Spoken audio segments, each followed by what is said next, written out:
biqaulin fasihin bi khurusin kulla bilisan.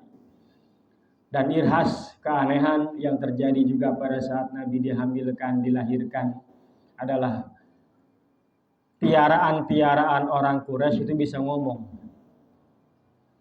Jadi binatang bisa ngomong. Meskipun memang dulu itu katanya binatang tuh bisa ngomong dengan bahasa mereka, tapi manusia ngerti. Cuman setelah permintaan Nabi Adam, kan ada riwayatnya Nabi Adam tuh saking enaknya di surga kan apa-apa tinggal minta. Begitu diturunkan ke Allah ke bumi, ngaran-ngaran di bumi lain di surga. Pengen makan, Allah nggak ngasih nasi, ngasih bibit gandum dari surga. Tah, haju kumahakeun, iya atuh pelak. Apa cukup ditancapkan doang? Henteu. Kudu di mun parete mah diwalukuh heula. Heuh.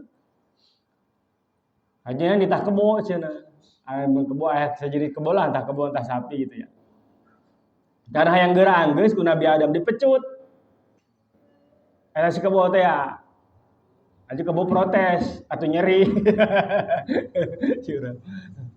Akhirnya Nabi Adam kesel. Ya Allah, ini jangan dikasih bisa ngomong lah.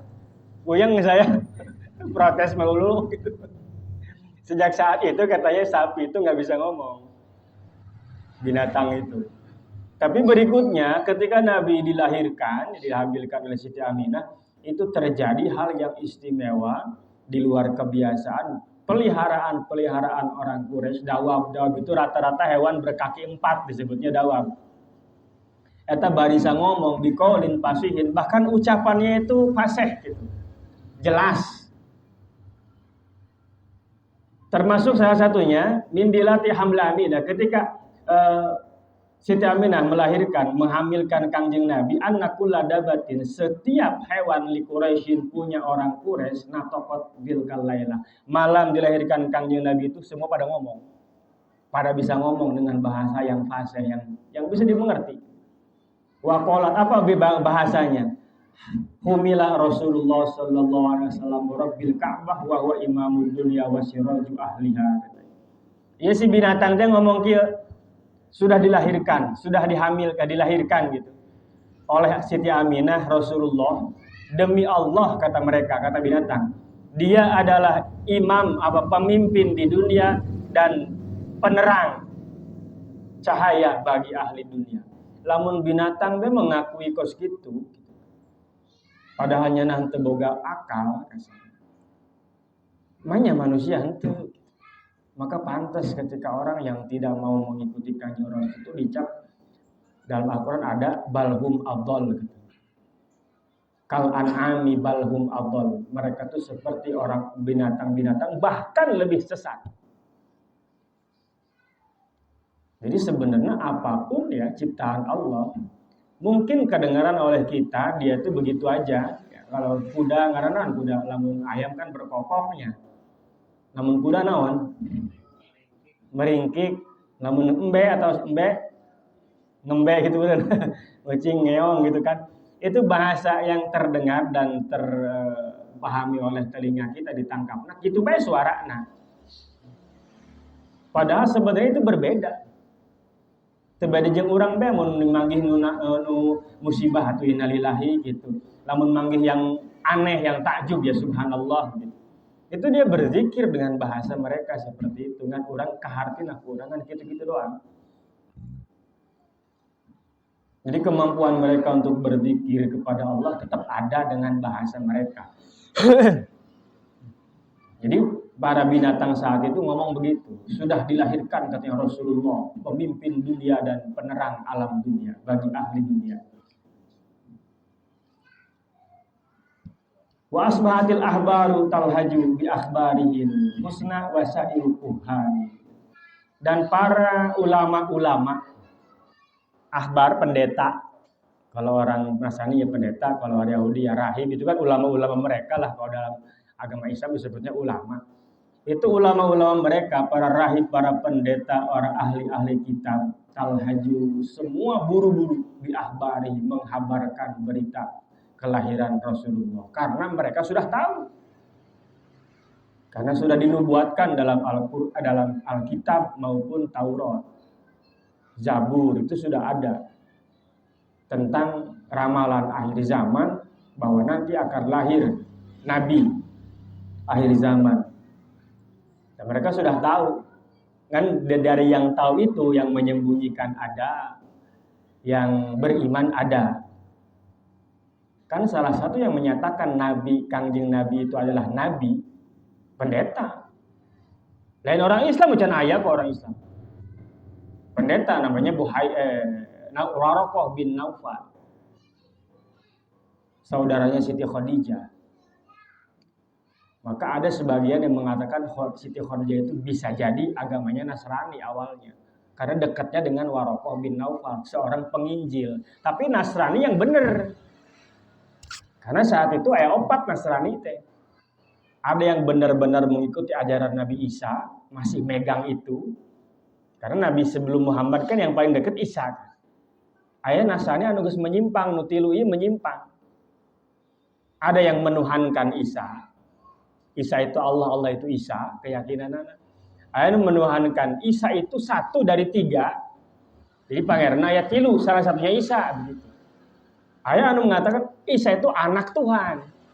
Ternyata nu tilu mah salah. Tapi yang satu mah benar, yang masih megang ajaran Nabi Isa yang murni. Di antaranya adalah Waraqah bin Naufal. Atau dalam cerita waktu Nabi kecil, entar ada ketemu pendeta Buhairah kan, yang ngasih tahu kepada Abu Thalib, ini anak bawa lagi pulang, jangan dibawa ke Syam, karena sedang diincar sama orang Yahudi. Dan nanti setelah Nabi umur 25 tahun berdagang, ketemu lagi sama pendeta namanya Nasturo. Nah itu orang-orang yang benar yang mengikuti ajaran Isa. Nah, termasuk di sini disebutkan. Jadi yang membenarkan ramalan Kangjeng Nabi adalah Nabi akhir zaman ketika dia bertemu Jibril di Gua Hiro, itu adalah seorang pendeta pengarana Waraqah bin Naufal, saudaranya Siti Khadijah. Jadi pada saat itu masih banyak orang-orang kan. Sekarang kemana mereka? Katanya masih banyak. Terus sekarang kemana? Ya ikut Nabi. Jadi agama Islam. Jadi kuari mah geus eueuh deui teh nu bagian anu kahiji mah tinggal anu tilu, ieu masalah. Karena yang benar kayak Waraqah bin Naufal dan siapa yang seperti itu, ya pasti dia ikut Kangjeng Nabi karena masih mengikuti ajaran Nabi Isa. Dan dalam Injil geus disebutkan bahwa engke aya nabi akhir zaman kudu dituturkeun. Maka Waraqah bin Naufal sendiri mengatakan, kalau nanti ketika kamu diusir sama kaum saya masih hidup, saya yang paling depan membela. Waraqah bin Naufal kan sayangnya dia meninggal sebelum kejadian tersebut. Nah macam seperti itu yang benar, yang benar-benar Nasrani. Jika secara makna orang yang sekarang gak pantas disebut Nasrani, biasanya Kristen aja begitu.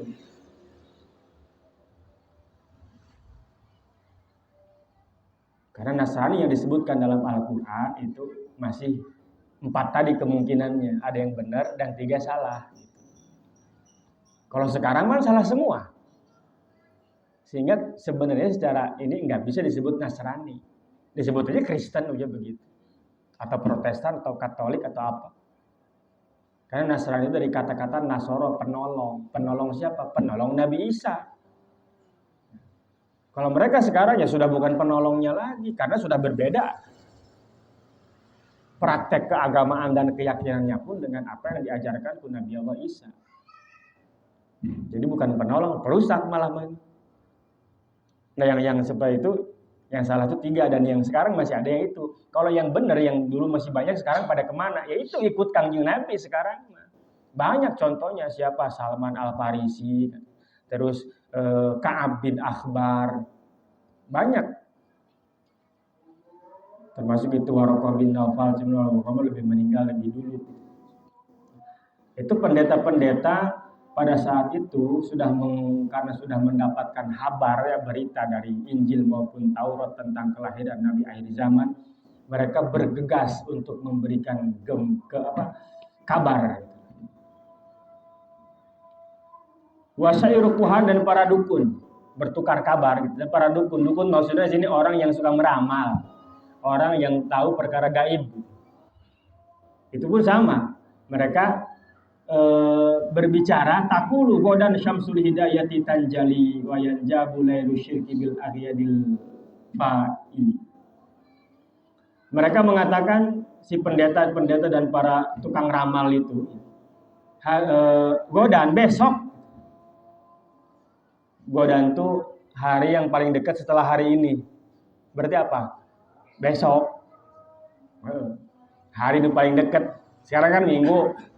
Yang paling dekat apa? Senin, yaitu besok lah kalau bahasa kita mah.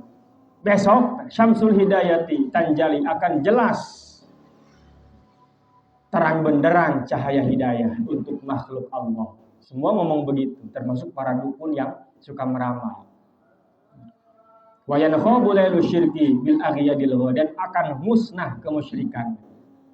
Jadi udah pada tahu semua, maka nggak aneh ketika Nabi umur berapa tahun diajak oleh Abu Thalib lalu diincar oleh orang-orang Yahudi untuk dibunuh karena sudah membaca Quran nggak viral bahwa Nabi akhir zaman itu sudah lahir. Dan berita itu diviralkannya ya oleh para pendeta yang punya punya pengikut lah. Artinya gampang diikut. Berita itu kan gampang nyebar. Kalau yang ngasih beritanya kan orang yang punya pengaruh. Jelema untuk boga pengaruh mah dianggap biasa baik. Justru ini yang menyebarkan berita tersebut dari orang-orang yang berpengaruh. Saat itu yang berpengaruh selain para pendeta dan rahib ahli kitab adalah orang-orang yang suka ngeramal, dukun cekurang. Nah mereka menyebarkan berita itu ya, jadi banyak yang tahu. Terlebih lagi memang Taurat sudah mengisyaratkan demikian, Injil pun geus doang nu ngartinu barodo geus nyarahun bahwa Nabi akhir zaman sudah lahir. Ka hayam-hayam cek urang mah, ka embe-embe, ka onta-onta kabeh nyahoun. Jadi viralnya bukan main gitu. Padahal encan aya WA encan masang status itu tuh. Alhamdulillah telah lahir itu. Gitu. Mereka mengatakan demikian, syamsul hidayah tanjali. Besok akan datang terang benderang cahaya hidayah dan akan hancur kemusyrikan.